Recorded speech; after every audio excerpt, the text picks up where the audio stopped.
Bonjour, dans cette vidéo je vous montre la mise en place d'un décor à partir d'éléments de base.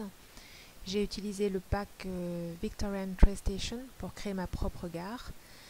J'ai dû modifier quelques-uns des assets et puis modéliser quelques éléments sur mesure pour compléter le tout. On va commencer par la visite et puis après je vous montrerai le travail qu'il y a derrière.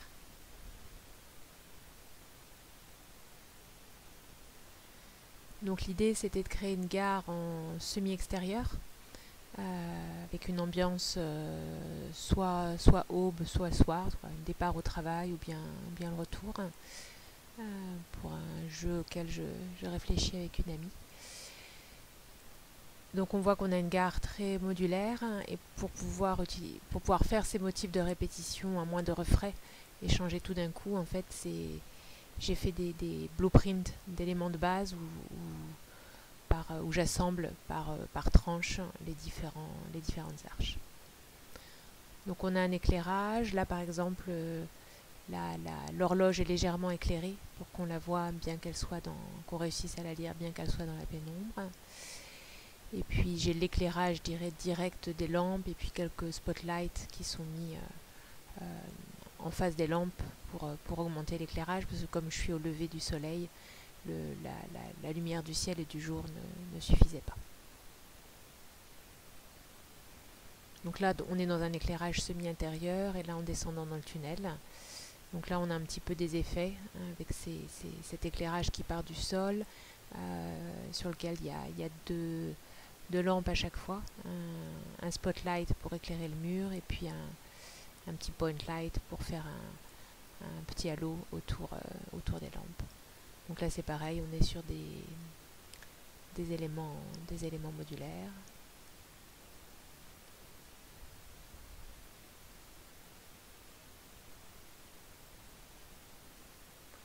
J'ai aussi utilisé les bâtiments de Abandon Factory pour faire un petit peu un décor en fond. J'ai rajouté des lampes et puis je peux modifier la couleur des feux. On verra ça après. Voilà, donc c'est ainsi on va retourner voir mes grilles que j'ai fait à la main. Donc là, je suis dans la gare, on a les mèches de base pour les rails. J'en ai fait une version dans laquelle j'ai rajouté des edges pour pouvoir les tordre et faire un, voilà. Là, à la sortie, là j'ai des splines de rails. Donc on peut imaginer un grand décor dans lequel le chemin de fer se balade. Et puis là, voilà. La grille, là c'est la modélisation 100% maison. Avec aussi le côté modulaire, en fait j'ai les poteaux qui se répètent. Et puis voilà, je choisis la longueur, le nombre de poteaux, le nombre de grilles. Voilà pour le petit tour. Je vais couper et recommencer un enregistrement pour changer de cadre. Qu'est-ce qu'on va juste aller vérifier les ombres des bancs au soleil. Dans le travail de mise en place, après le premier build, on se rend compte qu'il y a des ombres qui ne fonctionnent pas ou qui fonctionnent mal. Donc il y a eu tout un travail aussi de redimensionnement des light maps pour que les ombres statiques, les ombres du build restent jolies elles aussi. Voilà.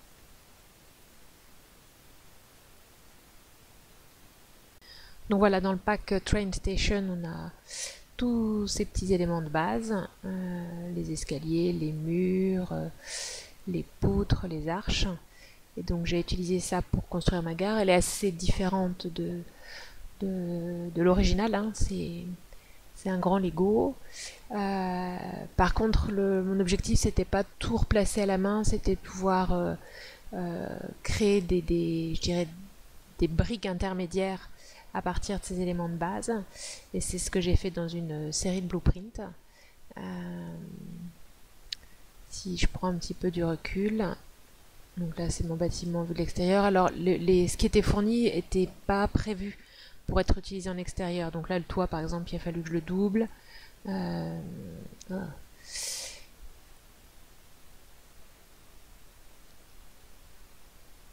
Il a fallu que je crée un toit pour le côté. Donc voilà, j'ai utilisé les éléments de base, mais ensuite j'ai été recréé dans Maya ce qui me manquait, soit pour compléter des mecs existants, soit les créer à partir de rien. Là, on peut prendre par exemple l'élément de base Grand Arche, qui est ici. Là, en fait, on voit que... Non, plutôt ma Grande Arche. Voilà. Que si je prends l'ensemble de la grande arche, elle est composée en fait d'éléments de base qui sont tous identiques au milieu, et puis après d'un début et d'une fin. Et si on prend par exemple les éléments du milieu, donc voilà à quoi ça ressemble. Alors, à chaque fois, avant de construire dans le blueprint, je le fabrique déjà dans la scène pour vérifier les dimensions, parce que c'est plus facile de... voilà. Quand on est dans la scène, on a vraiment les vues 3D, vue de dessus, vue de côté, donc ça permet d'ajuster. Et puis là, voilà, je place mes différents éléments les uns par rapport aux autres. Pour les lampes, pour ces lampes-là, en fait, j'ai 2 blueprints qui sont identiques. C'est juste que mes lampes du haut et mes lampes de bas n'ont pas la même puissance. Donc c'est mon static mesh, dans lequel j'ai un petit glow pour le vert, et puis je viens rajouter... là, comme il était carré, j'ai rajouté deux ampoules qui sortent chacune des 2 côtés de la lampe, là, en mettant une petite longueur. Et puis, ce que je disais tout à l'heure, c'est que cet éclairage ne suffisait pas. Donc j'ai rajouté une point light, que j'éloigne plus ou moins, qui me permet d'avoir une lumière diffuse. Elle est très très faible. Non, ça c'est celles qui sont hautes, donc elle est assez puissante. Mais si je regarde celles qui sont en bas,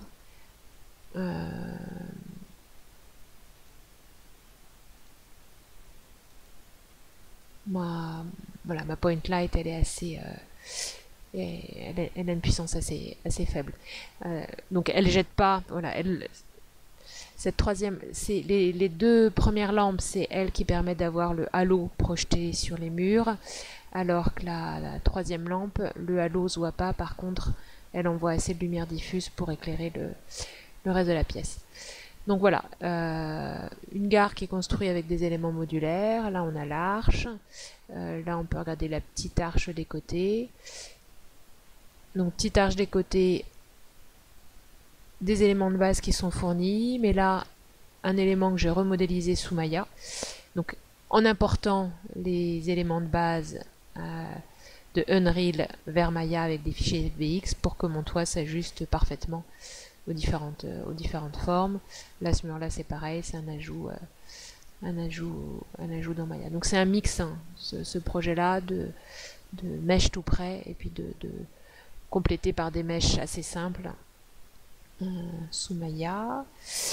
Donc là, on est sur des blueprints assez simples. Mes sols, si je regarde mes sols, là c'est pareil, remettre à la main, réaligner à la main, c'était un petit peu long. Donc si je cherche mes floors, voilà, les floors, en fait, c'est toute une série de blueprints dans lequel je peux choisir, voilà, donc le principe de base, c'est juste que je vais répéter. Voilà, j'ai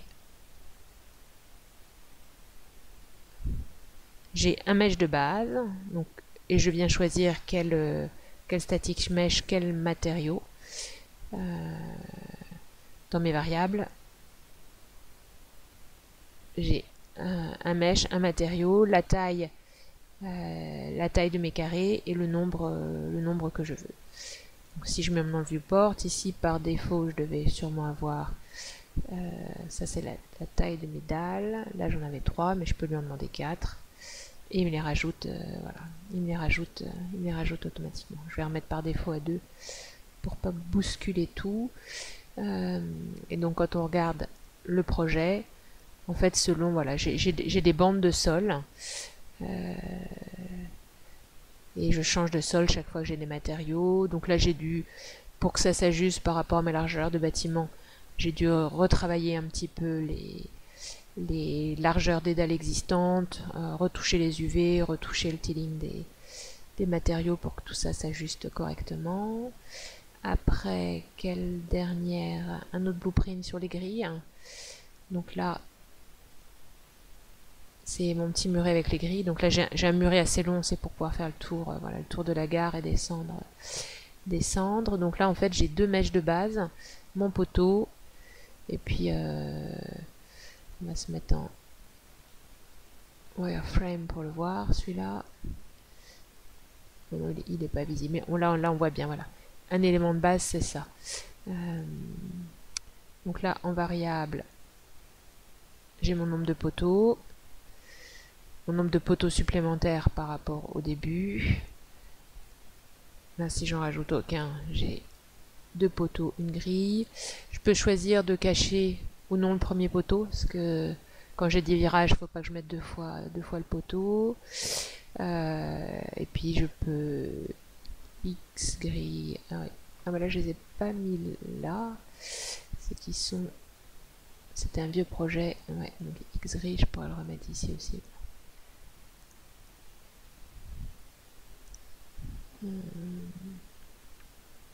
Donc là, c'est le nombre de grilles entre chaque poteau.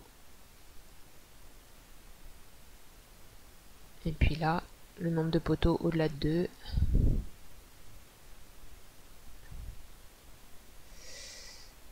2. J'espère que les modifications que j'ai fait là vont pas jouer.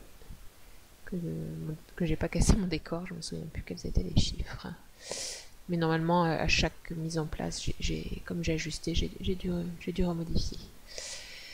Voilà, là, ce qu'il y a pour que ça... On peut voir bien que je sois sur du modulaire, j'ai mon matériau qui suit. Donc là, c'est un matériau avec le World Align Texture. Donc j'ai essentiellement utilisé leur matériau, mais j'en ai rajouté quelques-uns maison. Donc là, mon Master Material, c'est celui-là. Donc j'utilise... là, c'est du... voilà, comme il y avait ces matériaux verts pour mes grilles, pour des pylônes que j'ai rajoutés, je suis allée chercher un bronze un peu vert de gris. Donc sur Base Color, sur Base Color et sur Roughness, ce matériau-là, j'ai pris que ça. J'ai le World Align Texture, ce qui me permet... On ira le voir sur les briques parce que c'est plus spectaculaire, d'aligner ma texture et de faire en fait que ma texture elle est alignée par rapport au monde. Donc là, dans le cas de ma grille, j'ai pas un motif répétitif, c'est vraiment la texture qui s'aligne bien. Là, les poteaux, je suis repartie d'une texture existante et j'ai ajusté les UV d'une texture existante dans le pack Victorian Station, et j'ai ajusté mon UV pour récupérer à la fois le relief et le base color des pierres. Qu'est-ce que je reviens? Oui, et que là, le World Align Texture, il marche pour toutes les textures, sauf la normale, où là, il y a un node spécifique un peu plus compliqué, parce que là, ça utilise le pixel normal qui est incompatible avec la carte normale, parce que sinon là, ça boucle. On va dire qu'on ne change pas.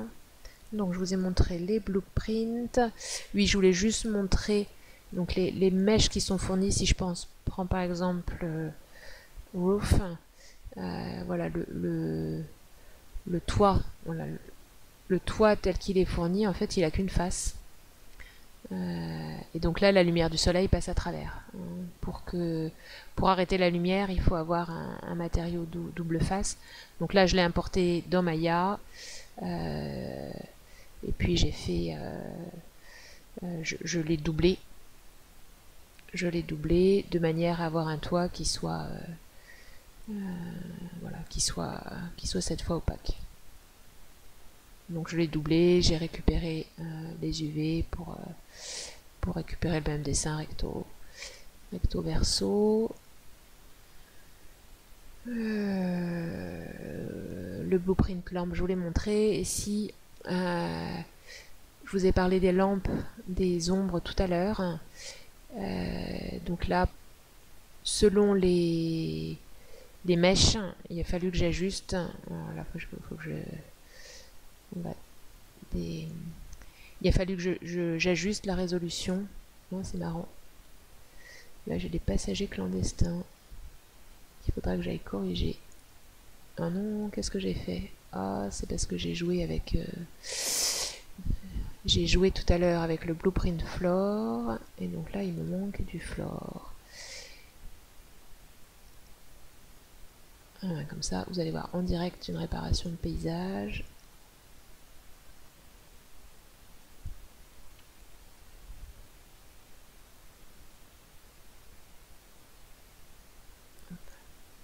Donc là, l'idée, c'était petit à petit d'arriver, de jouer sur la résolution des pièces. Par exemple, là, je vais reprendre celui-là, Static Mesh Floor 1. Par défaut, la Lightmap résolution, elle est à 64. Je peux le prendre, par exemple, si j'ouvre... là, j'ouvre un mesh que j'ai pas du tout travaillé. Minimum Lightmap résolution à 64. Lightmap résolution à 64. Et là, le toit, je les ai pas retravaillés parce que le personnage s'en approche jamais suffisamment près pour que ça vaille le coup. Par contre, j'ai dû retravailler toutes les dalles du sol. Par exemple, là, si je vais rechercher mon floor, pour que les ombres, voilà, que après le build, les ombres soient finement dessinées. Donc là, on voit que je suis passé de 64 à 128 sur les dalles du sol. Voilà, il y a même une petite erreur. Il faudrait que les deux soient à 256. On peut faire un essai si je les descends. Donc, je vous ai dit 64, je vais les descendre à 32. Non, il ne veut pas que je descende à 32. Parce que là, il veut pas que faut que je commence par descendre ici. 32.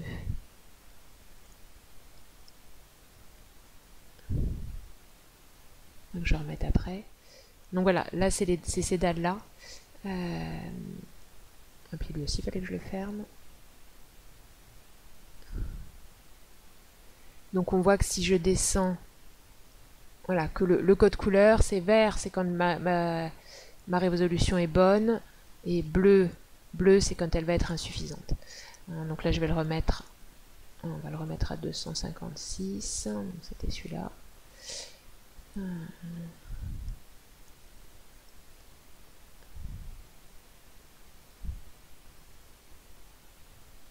C'est ce qui permet d'avoir des ombres bien dessinées après le build. Ah oui, ce qui est important, c'est dans les blueprints. Quand on crée une blueprint,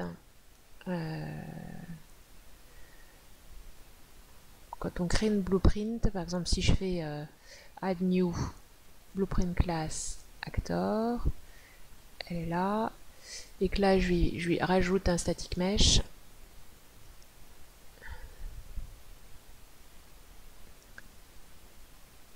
Et ben, il le met par défaut en movable, parce qu'a priori, une blueprint en général, ça a d'abord été utilisé, ou c'est souvent utilisé aussi pour des objets qui bougent, des personnages, des voitures, ou des objets qu'on peut déplacer. Donc voilà, quand on crée un blueprint et qu'on importe un static mesh, par défaut, il le met en movable. Donc si on veut faire du build sur des éléments de blueprint, là ce qui est mon cas puisque c'était de la construction, ils font bien tout basculer en statique. Parce que quand les éléments sont movable, il n'y a pas de build du lightmap, et donc il y a des ombres qui peuvent disparaître ou ne pas être prises en compte. Si on a trop d'objets movable dans la scène, le Unreal ne suit plus. Il va s'occuper des ombres de ceux qui bougent, et ceux qui ne bougent pas, ils ne vont pas recevoir d'ombre. Donc il faut bien, sur tous les blueprints construction, passer les mèches en statique.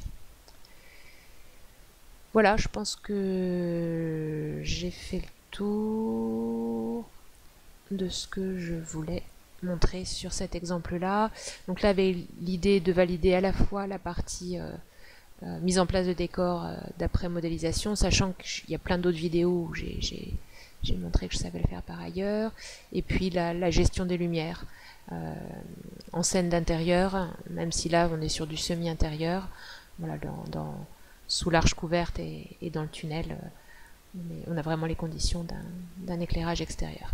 Voilà. Et puis les sphères, bon, ça saute pas aux yeux sur les matériaux que j'ai utilisés, mais là on a des sphères pour reflection capture que j'ai mis un peu partout dans la scène, en particulier là sur le haut des